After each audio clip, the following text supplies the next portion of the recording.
नमस्कार। श्लोक पर ले जाता हूं। तीसरे, योगो योग विदाम नेता प्रधान पुरुषेश्वर नारसिंह वपु श्रीमन केशव पुरुषोत्तम। योगा यानी जिसका योग के माध्यम से साक्षात्कार करना है हमें, वह योग जो है वो भी वही है, और योग के द्वारा उसका साक्षात्कार करना है। वह योग भी वही है और उसका साक्षात्कार भी उस योग के द्वारा करना है। और हमारे एक जो दिनारी बाबा है वो कहता है, if yoga is Hindu then gravity is Christian. और बैठकर लोग उसको सुनते हैं, करोड़ों रुपए उस पर बरसाते हैं। उससे पूछो कि यह गीता में जो परम विश्व का जनक श्री कृष्ण है, वही योग पुरुष है। लेकिन लोग उससे सवाल पूछ नहीं सकते। दक्षिण भारत का है, जिसने कभी कोई शास्त्र नहीं पढ़े, खुद कहता है, नाचता कूदता फुटबॉल खेलता है, जूता पहन के भगवान शिव के अर्चन में नाचता है। वो कहता है, if yoga is Hindu then gravity is Christian. ना उसको कोई ज्ञान नहीं है। क्यों? क्योंकि उसको विष्णु तत्व का ज्ञान नहीं है। और जिसको विष्णु तत्व का ज्ञान नहीं है, वही दो की भाषा बोलता है, द्वैत की भाषा बोलता है। वो ये कह सकता है योग तो मानव कल्याण के लिए और सारा ब्रह्मांड ही सनातन है, लेकिन वो ये नहीं कहता, क्योंकि उसे फ्रीमेजन सोसाइटी का मेंबर बनना है। फ्रीमेजन सोसाइटी के थ्रू वो वन वर्ल्ड वन रिलीजन की थ्योरी में जा रहा है। लेकिन वन रिलीजन तो है और वो मात्र सनातन है, ये तो सारे नियंता वही। तो योग, जिसका योग के माध्यम से साक्षात्कार करना है, और जो विषय भोग है हमारे, भोग और योग, तो जब तक विषय भोग में इंद्रियां लिप्त है, तब तक उस योगी, उस परम योगी जो अंदर बैठा, उसका ज्ञान नहीं होता। लेकिन उस विषय भोग में लिप्त इंद्रियों से मन को हटाकर जब साधक उस योगी पर अपने ध्यान को केंद्रित करता है, तो उसका आत्म साक्षात्कार हो जाता है। योगो योग विदाम नेता, योग विदाम नेता जो उस योगविद, जो योग में लीन उस योगी के सभी कार्यों का मार्गदर्शन करता है। योग के जानने वाले भक्तों के मार्ग को वो अग्रसित करता है, मार्गदर्शता है, वो दिखाता है, इसलिए नेता है। और हमारे यहां तो नेता जनता को मार्ग क्या दिखाएंगे, जनता को लूटते हैं। पर विष्णु जो हम सबके नेता है, वो हमें मार्ग दिखाते हैं मोक्ष की। इसलिए योग विदम नेता वो सभी कार्यों का मार्गदर्शन हमारा करते हैं, और इसलिए वही परम ईश्वर है। फिर कहते हैं प्रधान पुरुषेश्वर, जो प्रधान और पुरुष दोनों का ईश्वर है, जो प्रधान ईश्वर है, यानी जो परम है, उसके आगे कुछ भी नहीं है। आप प्रकृति, माया, पुरुष, जीव, उन दोनों का जो स्वामी है, जो इस प्रकृति का भी स्वामी है, जो प्रकृति के ये जो माया रचा गया है, उस माया का भी स्वामी है, और जो वो पुरुष है उसका भी स्वामी है। इसलिए वो प्रधान पुरुष है, प्रधान पुरुषेश्वर। फिर प्रधान पुरुषेश्वर नारसिंह वपु, नारसिंह वपु जो नर और सिंह के समान है, यानी नरसिंह अवतार, जिसका आधा रूप पुरुष का और आधा सिंह का है। ये भगवान विष्णु का जो चौथा अवतार है, हिरण्य कश्यप का विनाश करने के लिए वह नरसिंह अवतार, और जो दुष्टों का विनाश करने के लिए सिंह का रूप ले सकता है, और भक्तों के लिए वह नर के समान उसका मार्गदर्शन करता है। इसलिए वो नारसिंह वपु है, श्रीमान केशव पुरुषोत्तम, और जिसके वक्ष स्थल में हमेशा श्री बसती है, यानी लक्ष्मी बसती है। जिसके ही हृदय में श्री बसती है, वो श्रीमान है। और वो श्रीमान कौन है? वो विष्णु है। हम लोग कहते हैं श्रीमान, श्रीमती, यानी आपके हृदय में लक्ष्मी का वास हो, और हम बाहर क्या कहते हैं, धन कमाने वाले के प्रति हमारी क्या दृष्टि होती है। कम्युनिस्टों के सोच ने 70 साल में 75 साल में हमारे लिए क्या कर दिया, 80 करोड़ जनता को भिखारी बनाकर उसको फ्री के राशन, उसको पांव पर खड़ा करने की जगह, उसके हृदय के उस श्री को पहचानने की जगह उसे दरिद्र बनाकर। तो श्री जिसके वक्ष स्थल में सर्वदा श्री बसती है, लक्ष्मी बसती है, वह श्रीमान है। इसलिए आप जब आप किसी को श्रीमान कहो और श्रीमती कहो तो मुस्कुराना कि उसके हृदय में मैंने लक्ष्मी को नमन किया है, उसके हृदय में बसने वाली उस श्री को मैंने साक्षात नमन किया है। इसलिए श्री, हम नाम के पहले भी श्री लगाते हैं, श्री लगाते हैं जब तक कि मृत्यु नहीं हो जाती। यानी हम उसको वैभवशाली देखना चाहते हैं, समृद्ध देखना चाहते हैं। और जब तक समाज का एक एक व्यक्ति समृद्ध, शक्ति, वैभवशाली नहीं होगा, ये समाज कैसे वैभवशाली होगा। 80 करोड़ लोगों को दरिद्र बनाकर ये समाज वैभवशाली हो सकता है? नहीं हो सकता। सनातन इस पूरे सामाजिक व्यवस्था के ही उलट है। तो वो कह रहे हैं कि श्रीमान जो सदा श्री के साथ है, जिसके हृदय में श्री बसता है, वो श्रीमान मतलब विष्णु। और जब आपको कहा जाता है श्रीमान, तो देखो हमारे शास्त्रों ने कितना सुंदर आपको विष्णु तत्व का ज्ञान कराता रहा, ज्ञात कराता रहा। आपके शास्त्र जलाए गए तब भी आपको कहा गया श्रीमान। और आपने अंग्रेजी में क्या क्या, मिस्टर, मिसेस। आप अपनी पत्नी को वाइफ कहते हो, वाइफ का अर्थ जानते हो कितना बुरा अर्थ है। आप अपनी पत्नी को कह सकते हो मेरी श्रीमती, यानी मेरी लक्ष्मी, वह जिसके हृदय में मेरी लक्ष्मी का वास है। लेकिन मेरी वाइफ ने कहा, ये एकदम अजब फैशन चल गया। मैं तो कहता मेरी धर्म पत्नी ने कहा, मेरी भार्या ने कहा, मेरी पत्नी ने कहा, बहुत बड़े मेरी श्रीमती ने कहा। आप अपनी पत्नी के साथ साथ माता लक्ष्मी को भी बिना कहे याद कर गए। और वाइफ, कितने दूषित शब्द का उपयोग आप अपनी पत्नी के लिए करते हो, परम प्रिय पत्नी के लिए करते हो। आपने सोचा कभी वो कितना गंदा शब्द है? इसलिए आज से श्रीमती, क्योंकि श्रीमान जब विष्णु है और जब आप विष्णु हो तो आपकी भार्या तो श्रीमती ही होगी, लक्ष्मी ही होगी। तो श्रीमान जो है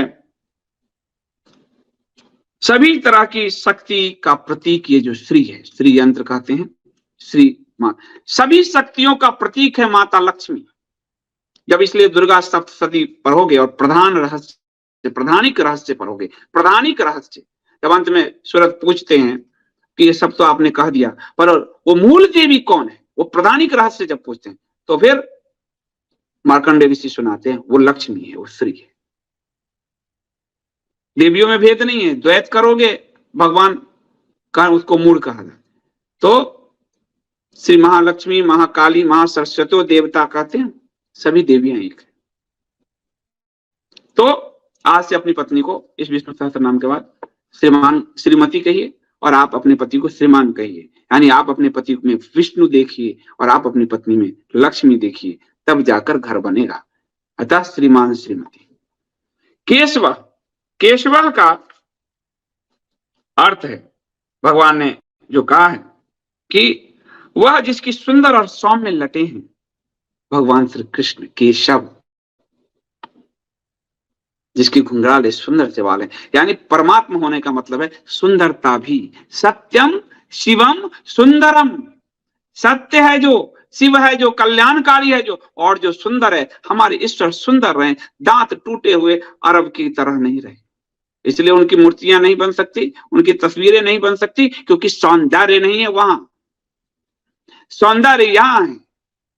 केशवा, जिसके सुंदर सौम्य मुलायम बाल हैं। और इसका दूसरा अर्थ है जिसने केशी नामक दैत्य का नाश किया, वह केशव। केशी नामक दैत्य का जिसने नाश किया। और कृष्ण जब बालपन में थे, छोटे थे, तो मामा कंस ने केशी नामक राक्षस को भेजा था भगवान कृष्ण को मारने के लिए। और उसको मारने के बाद कन्हैया गोपाल केशव कहलाए। दूसरे अर्थ हो गए केशव। तीसरा अर्थ है आपको आदि शंकर कहते हैं कि केशाद्यो अंतरस्यामः, केशाद्योर अंतरस्यामा, इसमें क ब्रह्मा है, अ विष्णु है, ईश महादेव हैं, और ये तीनों मूर्ति ही केश हैं। अतः ये तीनों जिनके अधीन है वो केशव है। तो केशव के तीन अर्थ निकल गए। एक, जिसके सौम्य सुंदर लटे हैं, सुंदर घुंघराले बाल हैं।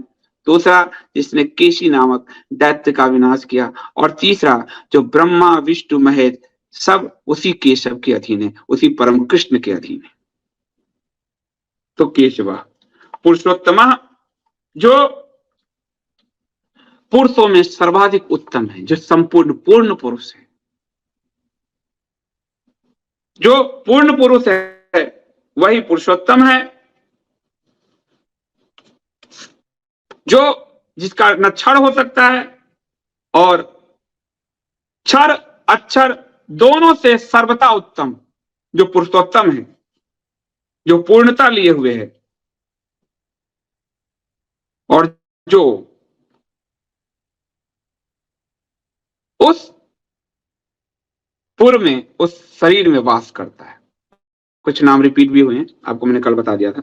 अगला चौथा श्लोक, मैं बहुत लंबा ले जा रहा हूं, आप लोगों को अगर लगे कि लंबा हो रहा है तो मुझे बताइएगा, फिर मैं शॉर्ट कर दूंगा। तो मुझे आनंद आ रहा है इसलिए मैं आपको। चौथा श्लोक है सर्व शर्व, सर्व दंत स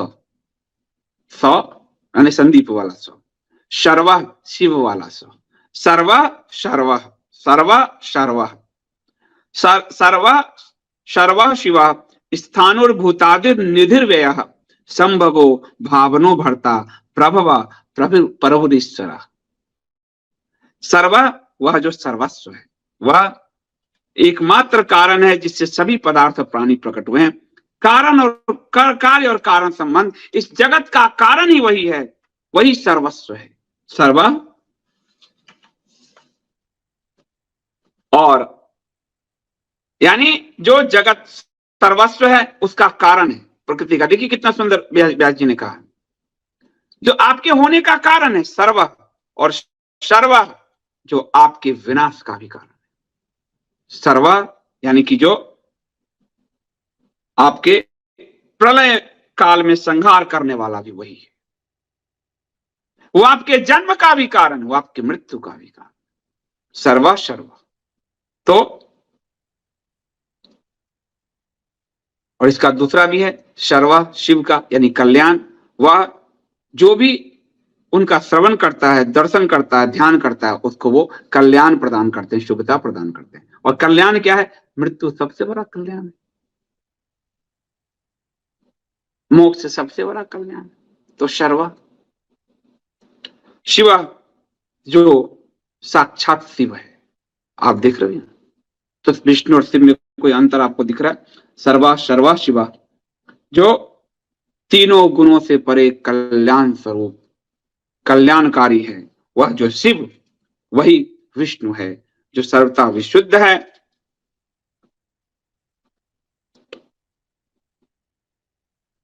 जो तीनों गुणों से सत्य तम की तीनों गुणों से भी परे है, गुणातीत है।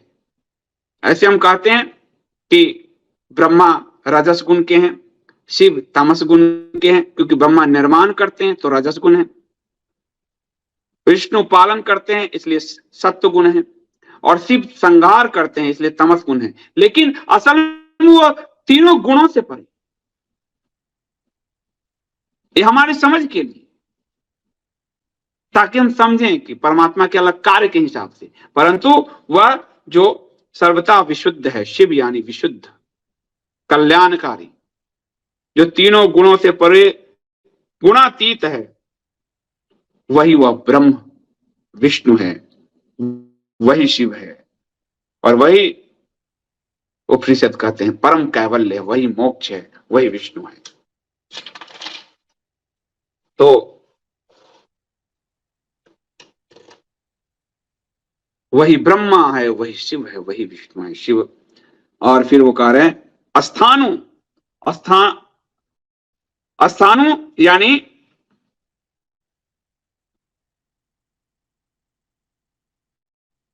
कोई भी स्थान हम जाते हैं तो स्थान कैसे जाते हैं, कहीं मतलब जैसे ये स्थान फला स्थान, तो स्थान स्थिर होता है। तो स्थानु यानी जो स्थिर है, जो चलायमान भी है और स्थिर भी है। ब्रह्मांड गति भी करती है और नहीं भी करती, आकाश दिख चलता भी है नहीं भी चलता है। तो जो स्थिर है, पृथ्वी गति कर रही है, घूर्णन कर रही है, पर आपके घर वही है, आप स्थिर है, आप उसके साथ घूर्णन कर रहे हैं। तो जो चलायमान भी है और जो स्थिर भी है। तो स्थानु यानी ये जो जो स्थिर है, जो अटल है, वह जो नित्य है। कहीं हम जाते हैं, आप अपने शहर दिल्ली जाओगे, दिल्ली नित्य है और एक स्थान है, और स्थान बदल तो नहीं रहा, उसके अक्षांश तो वही है। तो जो स्थानु है यानी जो स्थिर है वो भगवान शिव है।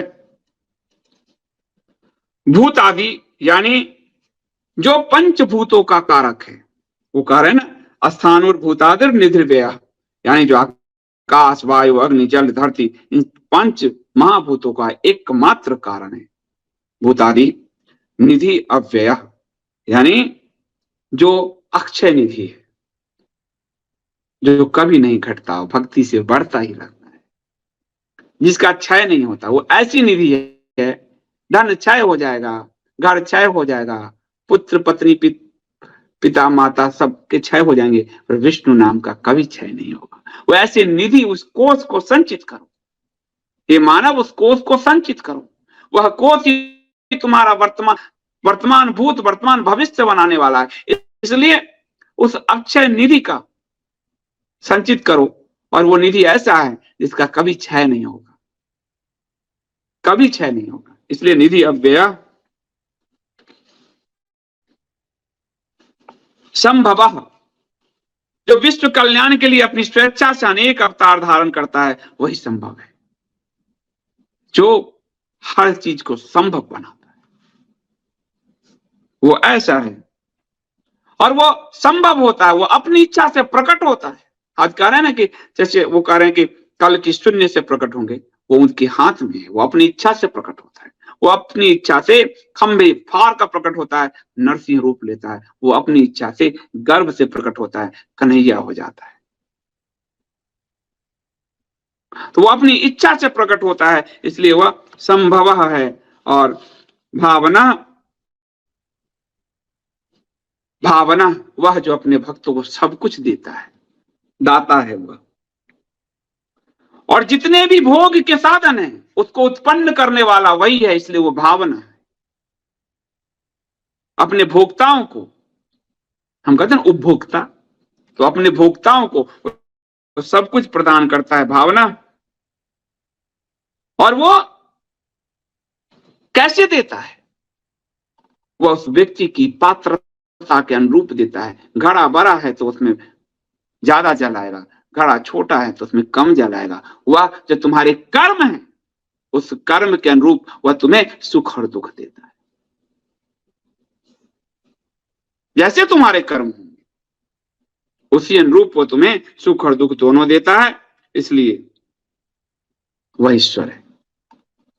भरता, भरण करने वाला, वह जो जगत का संचालन करता है, वो भरता है।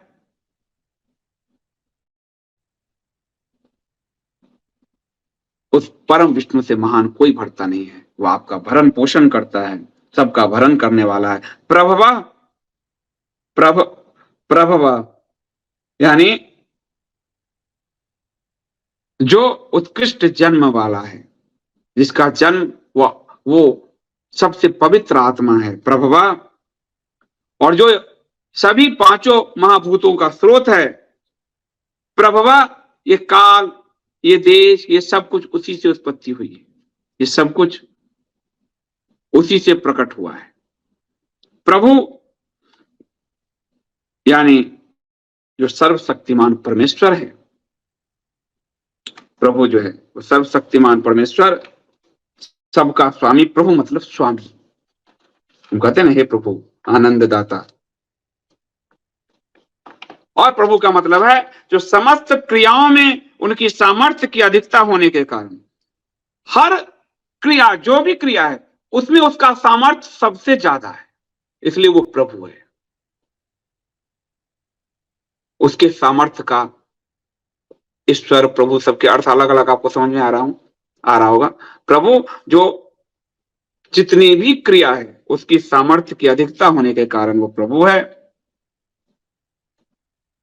और ईश्वर वह ऐश्वर्यशाली है, इसलिए ईश्वर है, वह ऐश्वर्य से युक्त है। वो दूसरे पंथियों की तरह दरिद्रता ओढ़कर नहीं आया और दरिद्रता नहीं फैला रहा। वह ईश्वर है, यह सर्वेश्वर है। श्रुति वेद कहते हैं कि वह सर्वेश्वर है, ऐश्वर्य से वह युक्त है। आगे अभी तो 5वें श्लोक में 15 श्लोक हैं। शंभु शंभुरादित्य पुष्कराक्षो महासना अनादि निधनो धाता विधाता धातुरुत्तम।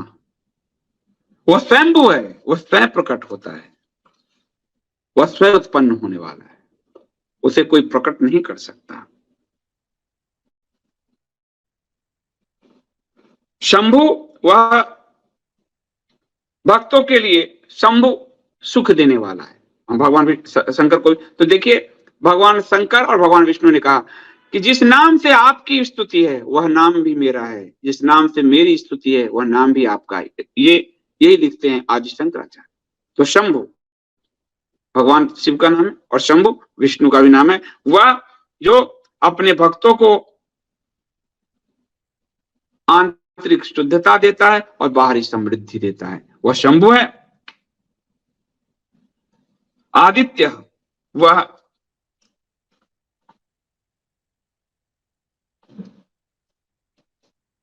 शंभु मतलब भक्तों के लिए सुख की भावना उत्पन्न करने वाला। और आदित्य यानी भगवान श्री कृष्ण गीता में क्या कहते हैं कि हे अर्जुन, आदित्यों में मैं विष्णु। तो आदित्य जो द्वादश आदित्य में विष्णु नामक आदित्य जो है, और जो सूर्य मंडल में जो आदित्य चमक रहे हैं, सूर्य जो चमक रहे हैं, 12 आदित्य हैं, उनमें से एक आदित्य विष्णु है। इसलिए भगवान श्री कृष्ण साफ कहते हैं कि गीता में कि मैं आदित्यों में मैं विष्णु हूं। फिर आगे आता है पुष्कराक्षो महासना। पुष्कराक्ष, पुष्क यानी और अक्ष यानी आंख, यानी कमल के समान जिसकी आंखें हैं, नेत्र हैं, जिसकी आंखें कमल की भांति हैं, पुष्कराक्ष।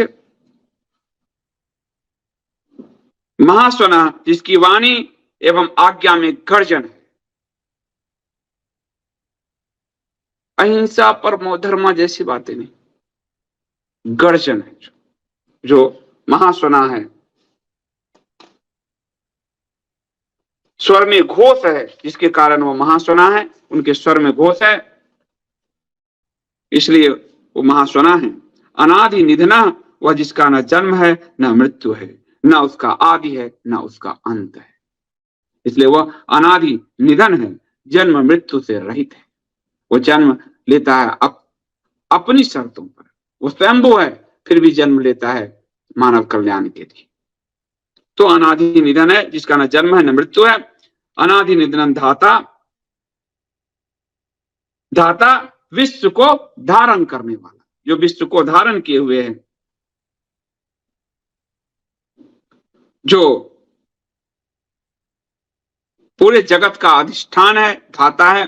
और वही अनादि निधनम धाता, विधाता धातु, और विधाता यानी कर्म के अनुसार फल की रचना करने वाला।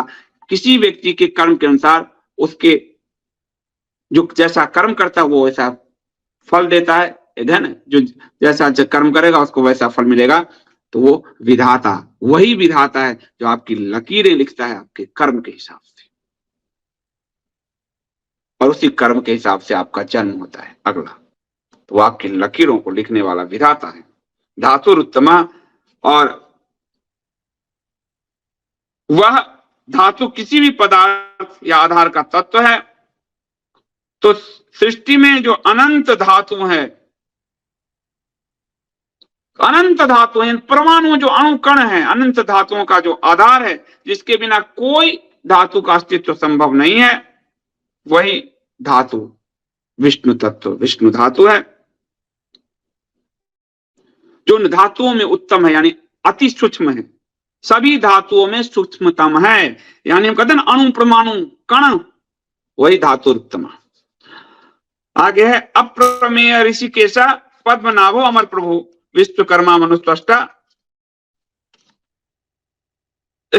स्तविरो ध्रुव, यानी अप्रमेयो, अप्रमेय, जिसे किसी भी परिभाषा जिसकी नहीं हो सकती, जिसकी व्याख्या संभव ही नहीं। हम आप कर रहे हैं, ये हमारी मूर्खता है, क्योंकि वो इन व्याख्याओं से परे है, शब्द से परे है। शब्द तो हम लोग कहते हैं समझने समझाने के लिए, उसकी व्याख्या शब्दातीत है, वो शब्द में हो ही नहीं सकता। इसलिए कहते हैं ना कि ध्यानी ज्ञानी अंत में मौन हो जाते हैं, क्योंकि वो जो जान जाता है वो बोल ही नहीं पाता। फिर कैसे बोलूं, जो बोलूंगा उससे तो वो प्रकट ही नहीं होगा। फिर भी बोलना पड़ता है, क्योंकि उस एक किरण को पकड़कर क्या पता ये भी व्यक्ति यात्रा कर ले, तो जो लिया है उसको लौटाए। लेकिन वो शब्द से परे है, शब्द रहित है, उसे शब्दों में प्रकट नहीं किया जा सकता, इसलिए उसे किसी भी परिभाषा में नहीं बांधा जा सकता, इसलिए वो अप्रमेय है। और ऋषिकेश, वह जो इंद्रियों का स्वामी है, वह जो इंद्रियों का स्वामी है, वह ऋषिकेश, हम लोग कहते हैं भगवान ऋषिकेश, तो वह ऋषिकेश है। पद्मनाभा, वह जिसकी नाभि से कमल प्रकट हुआ, इस पर चतुरानंद ब्रह्मा जी विराजमान थे, जिन्होंने सृष्टि रचा। तो इसलिए हिंदू धर्म में कमल जो है सृष्टि का बोधक है, निर्माण का बोधक है, सृजन का बोधक है, ईश्वर की अभिव्यक्ति का बोधक है। कमल वो है जिसके पत्ते पर जल भी नहीं ठहरता, वो होता भी है नहीं भी होता। तो पद्मनाभो जो है आपको अमर प्रभु यानी वह अमर है। अमर देवताओं का भी, जितने भी देवता जो अमर है, उनका भी वो ईश्वर है। इसलिए सारे देवता दौड़ते हैं भगवान विष्णु के पास बचाने के लिए, त्राई मां बचाओ मुझे। वो जो स्वर्ग में रहते हैं, जो अमर हैं, उनके भी अमर प्रभु, उनके भी वो प्रभु हैं। विश्वकर्मा, संपूर्ण विश्व का निर्माण करने वाले विश्वकर्मा, वो जो है सारे जगत की रचना, इसलिए कहते हैं ना विश्वकर्मा, भगवान विश्वकर्मा की पूजा करते हैं, वो विश्वकर्मा भी वही है विष्णु। एक विष्णु में सारे देवताओं की पूजा हो जाती है। इसीलिए भगवान श्री कृष्ण कहते हैं मामेकम शरणम व्रज, गीता में, सब छोड़ मेरी शरण में आ जा, सारे धर्मों का आधार में ही। इतना सुंदर। तो विश्वकर्मा जो विश्व के निर्माण का कारक है, मनु जो परमात्मा का मनन करने की योग्यता रखता है, और मनु का अर्थ मंत्र भी है, मनु यानी सृष्टि भी है, तो वो कह रहे हैं।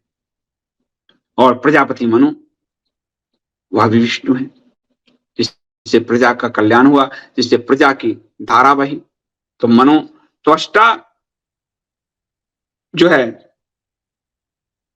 जो त्वष्टा मतलब वह जो संहार के समय संपूर्ण प्राणियों को छीन कर देता है, यानी जो विशाल, यानी सूक्ष्म, यानी जो शरीर है, वो आत्मा जो निकल गई सूक्ष्म, उससे आत्मा का निकास हो गया, तो शरीर रह गया। तो जितने स्थूल वस्तु हैं, प्राणी हैं, उस सबको वो सूक्ष्म कणों में बदल देता है। यानी वो जो ऑरा है, वो आपकी ऊर्जा है, वो जो आत्मा है, वो अब वो शरीर नहीं रहा, वो आत्मा में विलीन होकर अगली यात्रा पर चला गया। तो वो उसको सूक्ष्म कण में बदलने वाला है, इसीलिए वो त्वष्टा है। और जब वो प्रलय होता है तो पूरे विश्व को वो सूक्ष्म कण में बदल देता है, ताकि पुनः जब निर्माण करे सारे आत्माओं को अपने अंदर समाहित कर लेता है प्रलय का। और जब फिर से सृजन होता है, वो जैसे ब्रह्मा को निकालता है अपने नाभि कमल से, वैसे पूरी सृष्टि को ऐसे निकाल देता है। इसलिए वो त्वष्टा है। स्तविष्टा या सूक्ष्म भी हो गया, स्तविष्टा वो अत्यंत स्थूल भी है। ये पूरा ब्रह्मांड स्थूल दिख रहा है, ये ब्रह्मांड का लय भी वो है, उसका उद्घाटन भी वो है। तो सूक्ष्म भी वो है और स्थूल भी वो है। स्तविष्टा स्थूल भी वो है। और स्थविरो ध्रुवा, वो ध्रुव की तरह अटल सत्य है, स्थिर है और अति प्राचीन है, अत्यंत स्थिर है। वो पुरातन है। स्थविरा पुरातन है वो, इसलिए सनातन है। इसलिए सनातन विष्णु को कहा गया सनातन पुरुष, क्योंकि वो पुरातन है। और हम यहाँ कहते हैं पुराने हैं, अंधविश्वास है, ढेकना है, हम कहते हैं ना।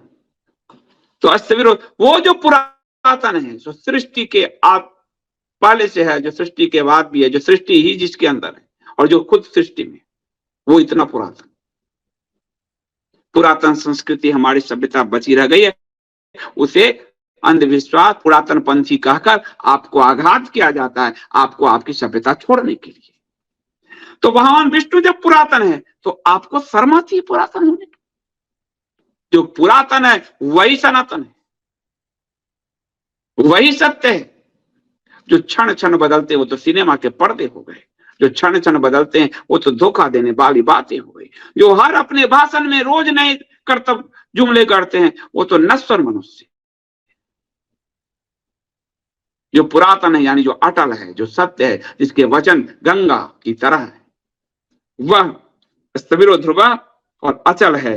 ध्रुव तारा जैसे अटल है, एक दिशा में, आपके उत्तर दिशा में वो दिखता है अटल, एक स्थान वही तारे का, उसी तरह वो अटल है। और पुरातन का मतलब है समय भी, जब काल भी, जब से महादेव को हम कहते हैं महाकाल, तो विष्णु भी एक ही है। जब समय भी नहीं था तब विष्णु थे, इसलिए पुरातन है। जो समयातीत, जो समय से भी परे है, इसलिए वो पुरातन है।